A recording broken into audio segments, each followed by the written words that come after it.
What's up, everybody? This is Ice Metal Punk, and welcome to the very first episode of Spaced Out Tutorials. Now, in my last video, I asked people to post requests for Photoshop or After Effects tutorials they wanted to see.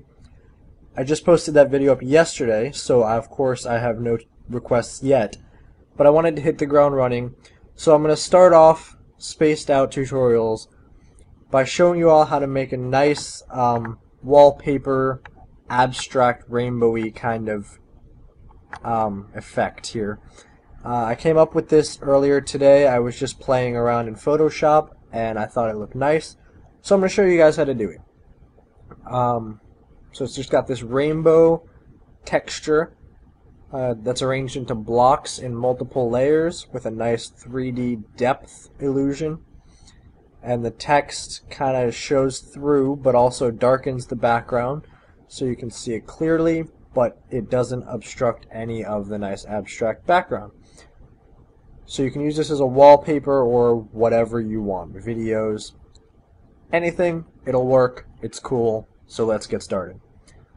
So first, start a new project. I'll call it Wallpaper. You can call it whatever you want. I'm using 1280 by 720. You can really use any size you want, but keep in mind that as a wallpaper it should be fairly large. Background contents don't matter. I'll leave it as transparent. We're going to change it anyway. So the first thing we're going to do is change the background contents. The background should be pretty simple. You can really do anything you want, but for this tutorial I'm just going to use a solid color. So switch to the paint bucket tool. And I'm going to use a dark gray. Now you can use black, but later on we're going to have drop shadows and you won't be able to see that against a black background. So I'm going to use a dark gray so that you can still see those shadows. And then just fill the background. And I'll rename this background just to keep everything organized. And we're done with the background layer. So create a new layer. And this is going to be our texture layer, where we get those fibrous textures. So let's call it texture. And what we want to do to get those fibrous textures is make sure we're on a black and white as our colors in our palette. Fill the background with black. And then do filter, render, fibers. Excuse me. So the colors here are always going to be black and white and variants thereof. However, you want to play with the settings a bit. Mine is at variance of 17 and strength of 20. You can play with them as much as you want, but as you increase the variance, you start to get more, white noise effect. And if you decrease it too much, it gets washed out. So I think between 20 and between 15 and 30 is good. I'm going to use 17. And for the strength, the lower you have it, the more it becomes more like a fog.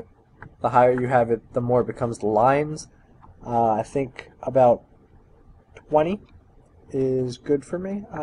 Maybe I'll boost that up to about 30 to get these nice lines. Now, as I said before, it's always going to be black and white. But what you want to do is click randomize until you find something that's about half black and half white. If there's too much black or too much white, it's really going to restrict the density of the blocks later on. So, I don't know. Let's find something that's half black, half white. That looks good. White on the bottom, black on top. Perfect. Click OK. And that's our texture. Create a new layer, and this is where we're going to add the color to our background, all the rainbowy goodness. So let's call this color. And you want to change the blending mode so that it keeps the texture below. And when you look through all the blending modes, you see one called color right there. It only makes sense that if we're going to add color, we should use the color blending mode to do that. So now that this blending mode is set to color, switch to your paintbrush. You want a fairly large paintbrush. It just really depends on the size of your image. But I'm going to do about 500 pixels, because that's around 1/4 or 1/5 of my image width, and I'm going to put about 4 or 5 colors. So you have to think of it in terms of how many colors are you going to put and how long is your image, how wide is it. So nice big brush here. Choose a bright color. I'm going to use hot pink to start off, and then just draw a column straight down and maybe back up to fill in the sides. And then you change your brush color to a different neon color. I'm going to go with green, and you draw another line next to that. And really, you just keep repeating this process. Try to overlap a little bit so you get thinner lines, or if you want it longer bands in your background, you can do that too. But I like to have nice thin lines. So I'm going to overlap a bit, and we get blue. How about some yellows? Some yellow in there, and I'm going to end with a red. So, red. There we go. So now we have our nice rainbow texture. Now we want the rainbow color and the texture itself to be in one layer. So hold Control or Shift and click on the texture layer so that they're both selected. And then you can press Control E or come to Layer and Merge Layers. And that will merge them. So now they're all on one layer. And if you remember back in our final product, we have several layers of this rainbow color. So we actually want to duplicate this twice so that we end up with 3 layers. Now you can right click and click Duplicate Layer. Click OK. Or press Control and J, and that'll also do the same thing, but faster.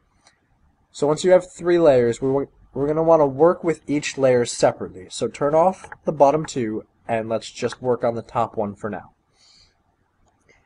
First thing we want to do to create the blocks is add a layer mask. Now you do that by clicking here. If you've never used a layer mask in Photoshop before, you might think nothing's happened because the image looks the same.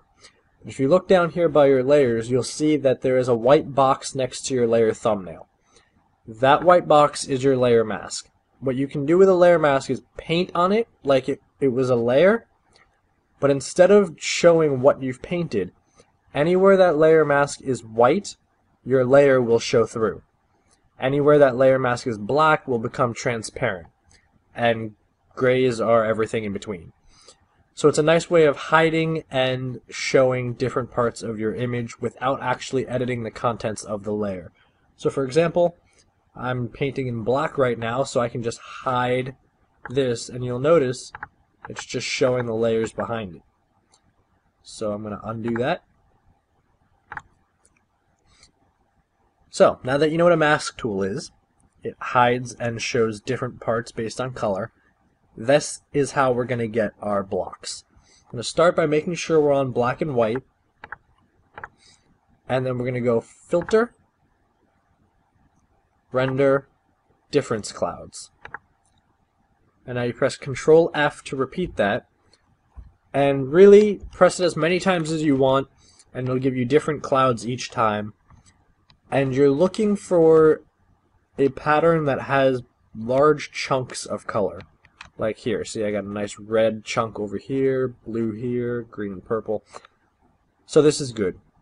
Now you'll notice that because these difference clouds are grayscale, it kind of lowered the opacity of even the colored parts of this layer, but that's okay, we're going to fix it later, don't worry.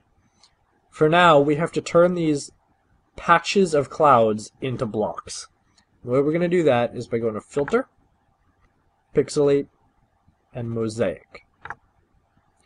Now, depending on your image and your image size and your preferences, you can change this to any size you want, from ridiculously large squares to ridiculously tiny squares. So small that you can barely see it. So I'm going to go with about 75 for mine, and press OK. So we get 75 pixel squares. So now we have the squares, but it's all just kind of half opaque.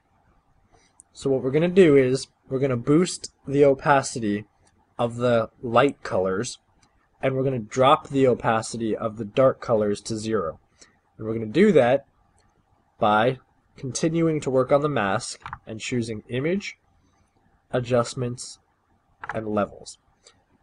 Now this is the white slider. As you bring this down, it makes the whites whiter, which in terms of a mask makes the opaque parts more opaque. On the opposite side is a black slider. If you bring this up, it makes the darks darker, which on a mask makes things more transparent. So really, you just need to play around with these two sliders until you get a nice smattering of blocks that you like. I think I need some more blocks in here, so I'm going to drag this back, maybe a little less. That's good. Okay, and now we're done with the top layer for now. So we'll do a second layer, and we're just going to repeat the process. We're going to repeat it on the second and third layer. But of course, every time we render the difference clouds, it gives us a different pattern. So this will give us 3 distinct layers of our blocks. So